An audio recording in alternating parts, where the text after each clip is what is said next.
আজকে আমরা সবাই এসেছি ম্যানচেস্টারের স্টকপোর্টে অবস্থিত রয়্যাল নওয়াব পিরামিড রেস্টুরেন্টে।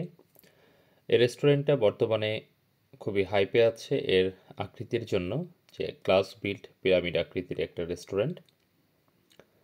এটা মূলত একটি পাকিস্তানি এবং এশিয়ান বেসড খাবারের বাফেট। অ্যারাউন্ড 140+ আইটেমস ওদের আছে। ওদের বিভিন্ন আইটেমের এবং ওদের ভেতরের যে interior, luxurious interior and ambience সব কিছু মিলে এই রেস্টুরেন্টটা বর্তমানে ম্যানচেস্টারে খুবই হাইপে আছে। আর এই হাইপের জন্যই আমাদের মূলত আসা। আমরা আসার আগে চেষ্টা করেছিলাম অনলাইনে বুকিং দিয়ে আসার জন্য, কিন্তু ওদের অনলাইন বুকিংটা এই মুহূর্তে শুরু হয়নি, যার জন্য ইন পার্সন এসেই শুধুমাত্র বুকিংটা দিতে হচ্ছে। আমরা বুকিং দেওয়ার জন্য অলরেডি আমার বড় ভাই গিয়েছেন ভেতরে, কিন্তু যতটুকু জানতে পারলাম যে ওদের ওয়েটিং আওয়ারটা এখন অনেক বেশি। আমরা এসেছি এখন সন্ধ্যা 6:30, কিন্তু আমাদেরকে ওরা এন্ট্রান্স দেবে 9:30-তে। সো অলমোস্ট লাইক আমাদের 3 আওয়ার্স ওয়েট করতে হবে রয়্যাল নওয়াব এর খাবারগুলো উপভোগ করার জন্য। এটা আসলে একটা লেন্দি ওয়েটিং টাইম।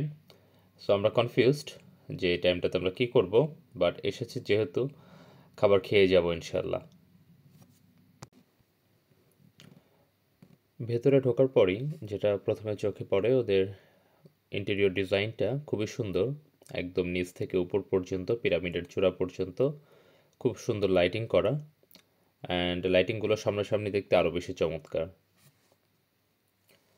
আমরা এই মুহূর্তে ওদের লবিতে এসে ওয়েট করার চেষ্টা করছি, কিন্তু লবিতে প্রচুর পরিমাণ ক্রাউড অ্যান্ড সবাই যার যার জায়গা নিয়ে অনেক আগে থেকেই বসে আছে, যার কারণে বসার বা ওয়েটিং যে আওয়ারটা সেটা আরও বেশি হার্ড হয়ে যাচ্ছে। এখানে শুধু এশিয়ান না, ব্রিটিশ অনেক পিপুলও এসেছে, তারা সবাই ওয়েট করছে ঢোকার জন্য। আমাদের সাথে অ্যারাউন্ড অনেক মানুষ ছিল, তারা অনেকে বাইরে অনেকে ভেতরে ওয়েট করছে। নির্দিষ্ট সময়ে সবাই ঢুকতে পারবে।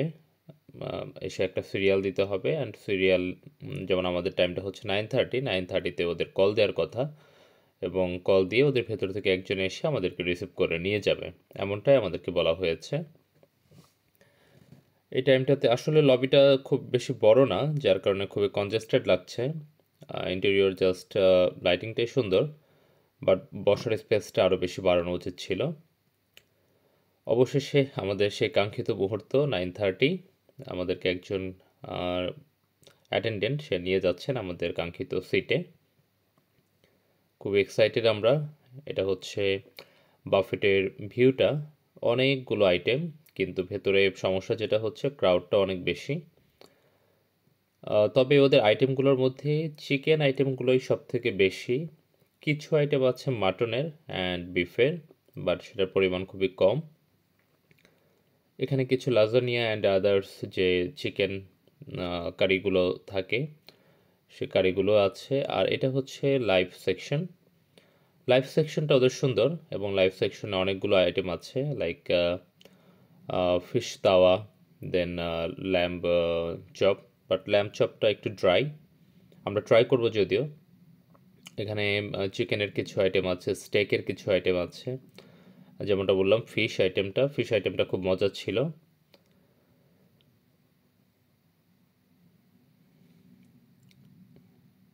প্রচণ্ড ক্রাউড।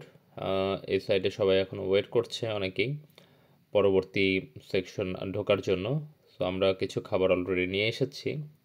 খাবারগুলো মজা, জুসি, স্পাইসি, আমাদের বাঙালি টেস্টের সাথে যায় যেটা। অ্যান্ড কাবাবগুলো ভালো ছিল, অ্যান্ড উইংসটা বেস্ট ছিল। উইংসটা খুবই জুসি ছিল অ্যান্ড স্পাইসি। উইংসটা স্পাইসি এবং জুসি। সালাদস আইটেমগুলো খুব বেশি কালেকশন নেই, কিন্তু আছে ভালোই, এবং কিছু আমাদের যে ট্রেডিশনাল খাবার লাইক ফুচকা অ্যান্ড আদার্স এগুলো আছে, পানিপুরি আর কি যেটা। সালাদ আইটেমগুলো ভালো ছিল, কোলস্লটা মজা ছিল, আর অন্যান্য যে সালাদগুলো ছিল সেগুলোও মজা। তো লাস্টে আমরা ল্যাম্প চপ নিতে আসলাম।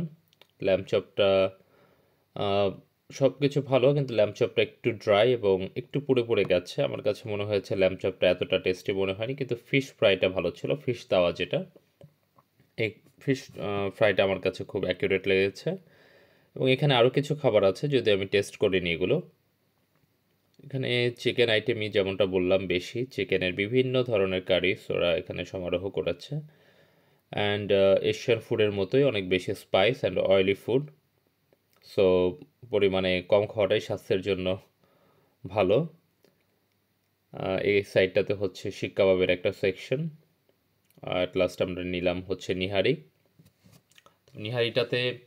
নিহারিটাতে শুধু মাংসই দেখতে পাচ্ছিলাম আমি, তবে নিহারিটার টেস্টটা অনেকটা হালিমের মতো, বাট পায়াটা ওদের ইউনিক। পায়াটা খুবই মজা ছিল। আমরা 2 বার করে নিয়েছি পায়াটা খুব মজা ছিল। পায়ার টেস্টটা টোটালি ডিফারেন্ট অ্যান্ড খুবই সফট। এটা বোঝাই যাচ্ছিল যে অনেক ওয়েল কুকড। আলহামদুলিল্লাহ, শেষ করলাম অবশেষে আমাদের আজকের বাফেট ডিনার যুদ্ধ। আমরা সেই 6টা থেকে 9:30 পর্যন্ত ওয়েট করে তারপরে ঢুকতে পেরেছি। যদিও ইন দ্য মিন টাইম আমরা অন্য একটা রেস্টুরেন্টে যে আমাদের লাঞ্চটা সেরে এসেছিলাম। তবে ওভারঅল সব কিছু ভালো, ambience, service, food quality, everything is good. But problem হচ্ছে প্রচণ্ড ক্রাউড এখন ডিউ টু রিসেন্ট হাইপ, যেহেতু এটা নতুন খোলা হয়েছে অ্যান্ড ইউরোপের মধ্যে সবথেকে বড় বাফেট। সো সে অনুসারে হাইপটা অনেক, যার কারণে সার্ভিসের মান আমি বলবো একটু হয়তো বা ওদের আরও ইমপ্রুভ করার সামনে সুযোগ থাকবে। But overall it's nice. আমরা সবাই এনজয় করেছি খাবারগুলো মজার ছিল। আর আই গেস বাঙালি কমিউনিটির যারা আছেন তারা আসবেন, এনজয় করবেন। Thank you.